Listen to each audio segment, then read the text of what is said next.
There are 4 verses in this chapter, 4 revelations, and the last one, nobody has ever explained to you properly. Not in a sermon, not in a funeral program, not once in however many years you've been sitting in a pew.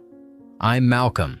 I spent 43 years as a practicing Anglican and 20 of those years teaching theology at university level, and I can tell you exactly what John chapter 14 is for, because I have watched it used the same way, at the same moment, for 4 decades. It is the funeral chapter. In my Father's house are many mansions. Somebody you loved has died. The vicar opens the lectionary, and there it is. The promise of a room prepared for them, up there, waiting. It is comfort. It is closure. It is, by a wide margin, the most read passage at English language funerals, and there's a reason for that. On the surface, it is the kindest thing Jesus ever said. He is telling frightened men on the worst night of his life that death is not the end, that there is a place, that he is going ahead to prepare it. That is the reading you were given. That is the reading I gave, standing at a lectern, to rooms full of undergraduates who wrote it down and believed it, the same way I believed it at my own mother's funeral. And Baruch Spinoza, the man excommunicated from his own synagogue at 23 for saying God was not what anyone thought he was, read the exact same 16 verses and came away with something so different, so much stranger, that it makes the funeral reading look like a translation error wearing a vicar's collar. Because that's what it is. I'm going to take you through this chapter the way Spinoza taught himself to read Hebrew scripture, and the way I eventually taught myself to read Greek scripture, stripped of the 14 centuries of institution sitting on top of it. 4 verses, 4 layers, and by the 4th one, you will not be able to hear the word mansion the same way again. Before we go any further, if this is the kind of thing that interests you, it's worth subscribing now. YouTube only keeps showing this kind of material to people who signal they actually want more of it, and the next 3 layers are where this stops being comforting and starts being uncomfortable. The verse nobody preaches on is coming. Stay for that one. So let's start where every funeral starts. John 14, verse 2. In my Father's house are many mansions. If it were not so, I would have told you. I go to prepare a place for you. Say that word out loud. Mansion. What do you picture?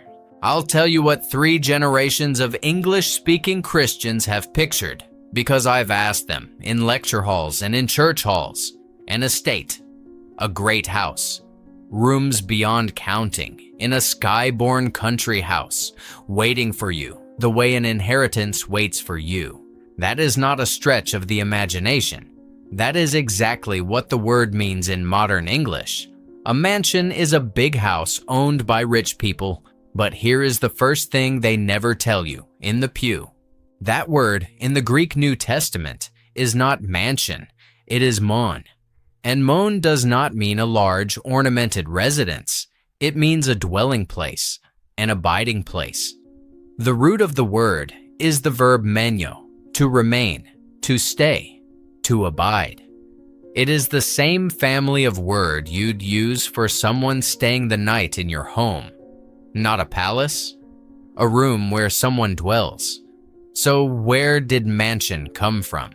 It came from William Tyndale in 1526, translating the Greek into English for the very first time, and later carried straight into the King James Version. And here's the part that actually matters. Tyndale wasn't wrong in his own century.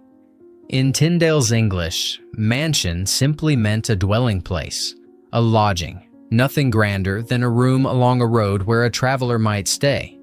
The word hadn't yet drifted toward its modern meaning of a wealthy estate.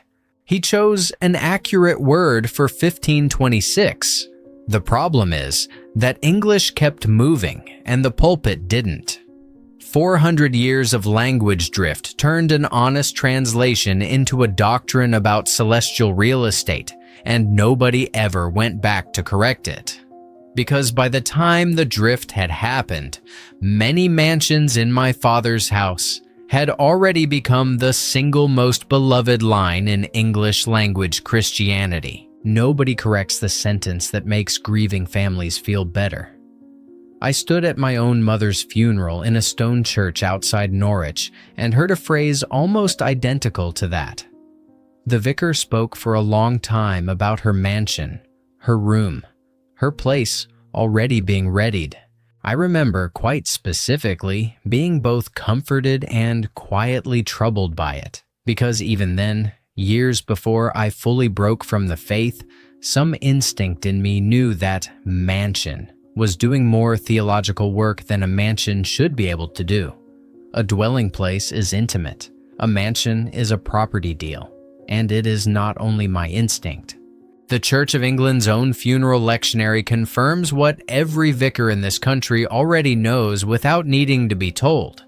John 14 is, by recorded frequency, the single most chosen reading at Anglican funerals, decade after decade, ahead of the Psalms, ahead of Revelation's promise of no more tears. A survey of funeral practice across English parishes found the same pattern repeating itself so consistently that it stopped being a curiosity and became a near liturgical default. There is even a name, informally, among clergy, for the pastoral habit this produces. Preachers who, as one seminary commentator put it rather bluntly, expound on the John 14 text in a way which focuses exclusively on what we get when we get to heaven: property, reward, arrival. That commentator's own conclusion was blunt too. That focus, he wrote, is not the gospel, and it's not what this text is saying. A working preacher from inside the pulpit tradition itself, admitting the default reading misses the point of its own passage. Here's the detail that should unsettle you more than the mistranslation itself. This chapter was never written for a funeral at all. Read where it sits in the story. It is the night of the Passover meal. Judas has just left the room to betray him. Jesus is speaking to 11 frightened, confused men who are about to watch their teacher arrested, humiliated, and executed within 24 hours. This is not a public sermon on comfort and bereavement. It is the most private, most intimate speech in the entire New Testament, a farewell spoken quietly to friends who are about to lose everything. And English-speaking Christianity took that private farewell and turned it into the default public liturgy for every funeral in the language, stripped of the terror and the intimacy that produced it in the first place. That is not just a translation problem.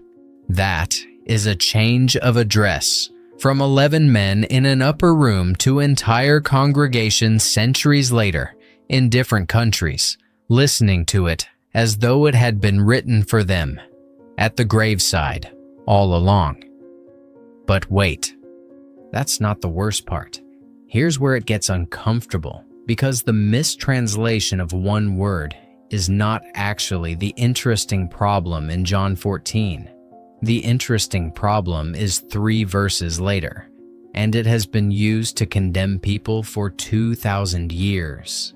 Verse 6, Jesus says, "I am the way, the truth, and the life. No man cometh unto the Father but by me." I don't need to tell you how that verse has been used. I need to tell you how many times I have personally watched it used in seminars, at family dinners, in obituaries for people who weren't Christian, as the final word on who gets saved and who doesn't. Your neighbor of a different faith, your friend who left the church, your grandfather who never believed a word of it. This verse, more than almost any other in the New Testament, has been the institutional gate. No one gets to the Father except through this one specific door, And everyone else, every philosophy, every other tradition, every good and honest person who reasoned their way to a different conclusion is locked outside it. Now here is where Spinoza becomes genuinely dangerous to that reading. And I mean dangerous in the way that got him excommunicated at 23, thrown out of Amsterdam's Portuguese Jewish community for views the elders considered too corrosive to survive contact with ordinary believers. Spinoza did not dismiss Christ. That's the part people assume and get wrong. Spinoza held Christ in a category he gave almost no one else. He called him the supreme philosopher, the one human being who communicated the highest truths about God's nature directly, mind to mind, without needing images, without needing words, without needing an institution standing between the truth and the person receiving it. Spinoza drew a hard line between what he called Christ according to the flesh, the historical man situated in one place, one century, one specific religious argument, and Christ according to the Spirit, the eternal universal wisdom that any rational mind in any country in any era could in principle arrive at. Read verse 6 again with that distinction sitting next to it. I am the way, the truth, and the life. Whose I is that? A 20th century scholar pressed exactly this question in a peer-reviewed theology journal a few years ago, and his argument is sharper than it first sounds.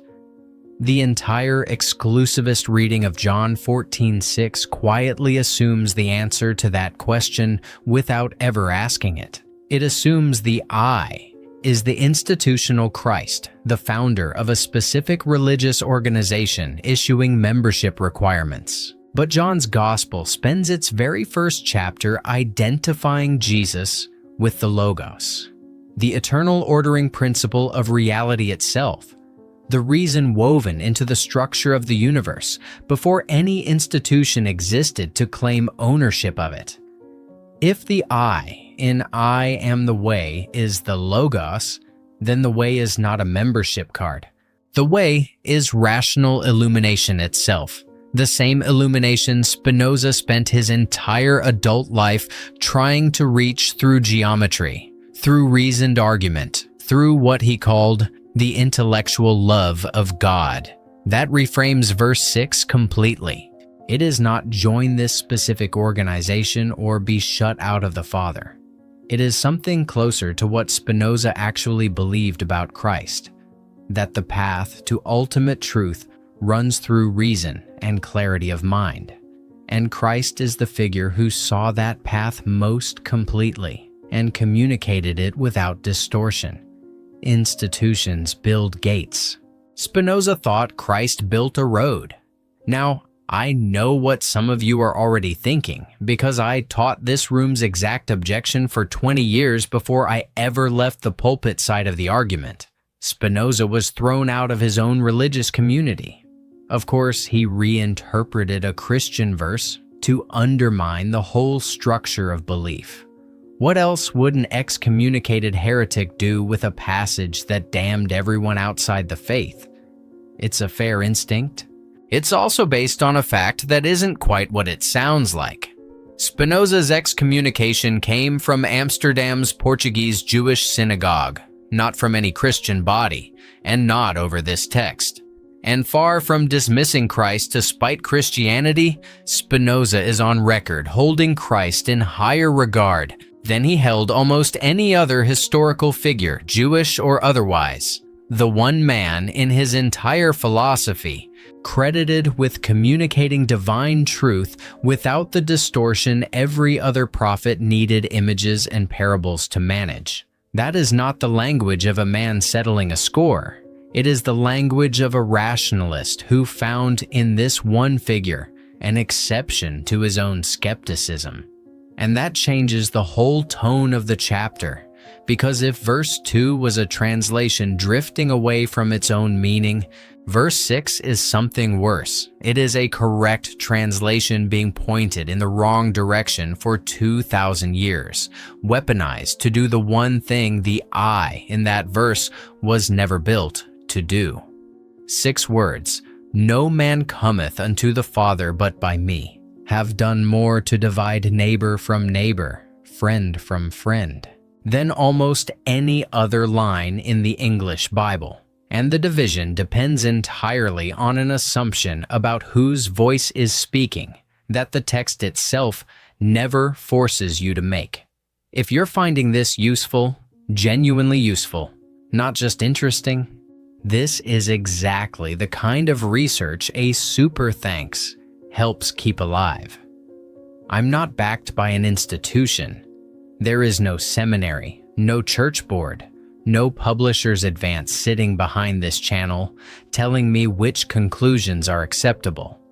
It is one former lecturer in Norfolk going back to primary sources and letting the Greek say what it actually says, even when what it says makes the room uncomfortable. That is rarer than it should be, and it is not free to produce. If this chapter has already given you one thing worth having in the actual meaning of mone, the actual argument behind verse 6, a super thanks is how you tell me to keep going. You're not just watching a video at this point. You're one of the people actually keeping an independent reading of these texts alive, instead of letting the institutional version be the only version anyone hears. Now, here's the verse nobody preaches on. In 43 years sitting in Anglican pews across 3 different parishes, I heard John 14 read at more funerals and more Easter services than I could count.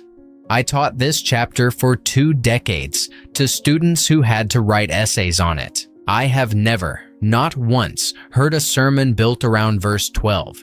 Here it is. Verily, verily I say unto you, he that believeth on me, the works that I do shall he do also, and greater works than these shall he do. Read that again, slowly, because it does not soften on a second reading. Jesus is saying that the person who believes in him will do the works that he does, and then more than that. Greater works, not equal works, greater. Sit with how strange that actually is. This is a man who, in the same gospel, walks on water, raises a man 4 days dead, feeds 5,000 people from a handful of loaves, and he is telling a room of frightened fishermen that they will do greater things than that. Not spiritually greater in some vague, comforting sense. The Greek word is erga, works, deeds, actions, and erga is not a word invented for this verse.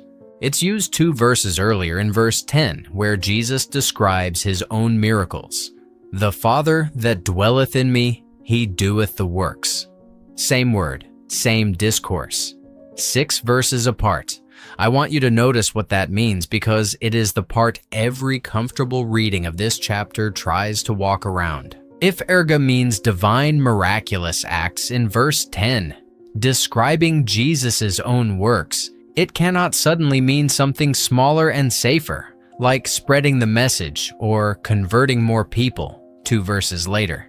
A theologian at a conservative American seminary, the kind of scholar with every institutional incentive to find a tidy answer here, has openly admitted in his own writing that this is one of the most exegetically difficult promises in the entire New Testament. That there simply isn't consensus on what greater works means, even among scholars who have spent careers defending scriptural authority. That admission, from inside the tradition that has the least to gain from the difficulty, is the tell. The institutional move, quietly redefining works as converts, greater as more numerous, is not an interpretation. It's a way of not having to answer the question the text is actually asking. And before you assume the more converts reading is simply the obvious common sense one, the one any reasonable person would land on without an agenda, hold it up against the same test we just used on verse 6. The word Jesus uses for his own healing of the sick, his own raising of the dead, his own multiplying of loaves, is erga. It is a physical, active word, deeds done in the world, not messages transmitted about the world. For the greater works of verse 12 to mean more conversions, the same word has to quietly change its entire character in the space of 2 sentences, from describing a miracle to describing a statistic. Language doesn't usually do that without someone pushing it. And a promise this large, sitting this close to a set of literal physical miracles, does not behave like a promise about numbers. It behaves like a promise about power. Hold that against the gospel's own timeline for a moment. Jesus says this to 11 uneducated men, fishermen, a tax collector, no institutional standing whatsoever, on the single worst night of their lives, hours before they scatter in terror, and one of them denies even knowing him 3 times before dawn. These are not the men you'd choose on that particular night to promise you will do things greater than raising the dead, and yet that is precisely the night the promise is made. Not to the confident, not to the qualified, to the ones about to fail spectacularly within hours, in full view of each other. And here's what unsettles me most, sitting with this at 61, after 2 decades of reading this professionally and 20 more reading it privately. Nobody has ever wanted to sit with a version of Christianity in which ordinary frightened people are promised power, greater than the miracles of Christ himself. That promise is too large for a Sunday service. It doesn't fit in 20 minutes before the biscuits and tea. So it gets quietly filed as metaphor or numbers or evangelism statistics, anything except what the Greek plainly says. A promise that big needs somewhere to live in a person's actual life, not just a pulpit. And that's not academic distance talking. That's a man who spent 2 decades explaining this passage to undergraduates and never once, in all that time, let himself ask why it frightened him to take it literally. Come back for a second to that opening line. The vicar at my mother's funeral, the many mansions, the room prepared for her in the sky. It was the obvious answer. Anyone standing at that lectern on that day offering comfort to a grieving congregation would have landed there. It is, after all, exactly what the word mansion in modern English tells you to imagine. But hold that image against verse 12, a chapter that promises the mourners in that room they will do greater works than the man being memorialized through his own scripture, is not a chapter about waiting quietly in an afterlife property. It is a chapter making the single largest claim about ordinary human potential in the entire New Testament. And it made that claim in the same breath as the line everyone remembers as a lullaby about heaven. That's the part that changes how you read everything that came before it. Verse 2 was never really about real estate. Verse 6 was never really about a membership gate. Something else has been sitting underneath both of them, and the 4th verse is where it finally surfaces completely. And here is the bomb, the one I promised you at the start, the reason those 4 verses form a chain instead of 4 separate quotations.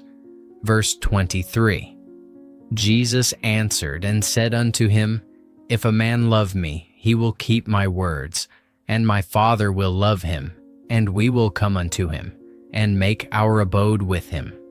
Read the phrase again. Make our abode with him. Now go back to verse 2. In my Father's house are many dwelling places. The English translations use different words, mansions in one place, abode in the other, because different translators, working on different verses, made different choices about how to render the same Greek word across 16 lines of text. but it is the same word, mone, in verse 2, a form of the same root, mone, in verse 23. One of the 20th century's most authoritative commentaries on this gospel, the standard scholarly reference used by Catholic and Protestant seminaries alike, lays this out with total clarity. The internal logic of the chapter breaks the moment you read verse 2 as exclusively future and exclusively heavenly, because verse 23 uses the identical word to describe something happening now, in the present tense, inside the person who is listening. Not a room prepared somewhere else for someday, a dwelling place made here, inside you, while you are still alive to feel it. That is the fourth revelation, and it is the one that dismantles the funeral reading completely, because it means the Father's house was never a location you travel to after death. It was never a property. It was a description of what happens when the eternal takes up residence inside an ordinary, frightened, uncertain human being, in the middle of an ordinary life, on an ordinary Tuesday, with no ceremony and no lectionary required. The same abiding, the same mone, that the entire chapter opened by placing in the sky is placed 6 verses before the end, inside you. I think about the year my marriage ended, because that is the year this stopped being an academic argument for me.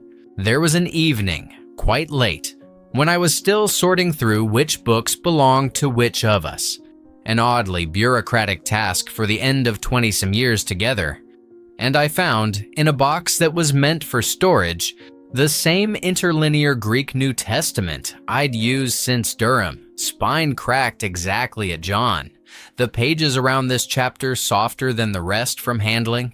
My wife had packed it by mistake into the box of things leaving the house. I remember standing in an empty room that used to be a study, holding a book about a home that doesn't depend on a building, in a house we were both about to stop calling home. The pursuit of these texts, reading them in the original Greek, stripping away what 43 years of Sunday mornings had taught me to assume, became, without my choosing it exactly, the thing that outlasted the marriage. I don't say that as tragedy. I say it because it is the most honest illustration I have of what verse 23 actually claims.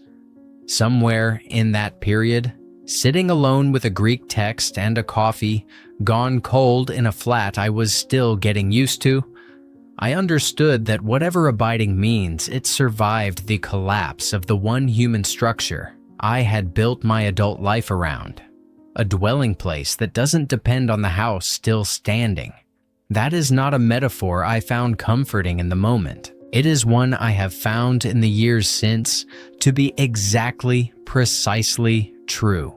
If you grew up afraid of death because heaven sounded like a location you might fail to qualify for, a mansion you might not be wealthy enough, faithful enough, correct enough to earn, sit with verse 23 instead. The dwelling isn't a place you're traveling toward. It's already under construction, inside you, in the present tense, whether or not anyone in a pulpit ever tells you that's what the Greek actually says. Think about what that quietly removes from your life, if you actually let it in. It removes the exam room anxiety that so much popular Christianity runs on without ever naming it directly, the sense that death is an admissions process, that somewhere there is a threshold you might not clear, a mansion you might not have earned enough faith, or done enough good, or believed correctly enough to be shown into. That anxiety only makes sense if the dwelling is a destination you haven't reached yet. But verse 23 doesn't describe a destination. It describes a resident already moving in. Not, if you qualify, we will come. We will come and make our home with you. Present tense, unconditional in its grammar, aimed at whoever is doing the loving and the keeping, not whoever has already been vetted. That is a very different thing to carry into your own eventual death than a checklist and a locked door. Tell me which of the 4 layers hit hardest for you. The mansion that was never a mansion, the way that was never a gate, the greater works nobody preaches on, or the dwelling place that was inside you the whole time. Put the verse number in the comments, and if this kind of close reading is what you come here for, the Spinoza Archive Library, the full 5-volume set, goes considerably further than any 16-minute video can. It's linked below and pinned in the comments for anyone who wants to keep reading after the lectionary runs out. If you're watching this, maybe you felt something isn't right about what you were taught. The stories don't add up. The history doesn't match. I've been there, and Spinoza gave me the answers. Stay with me to the end.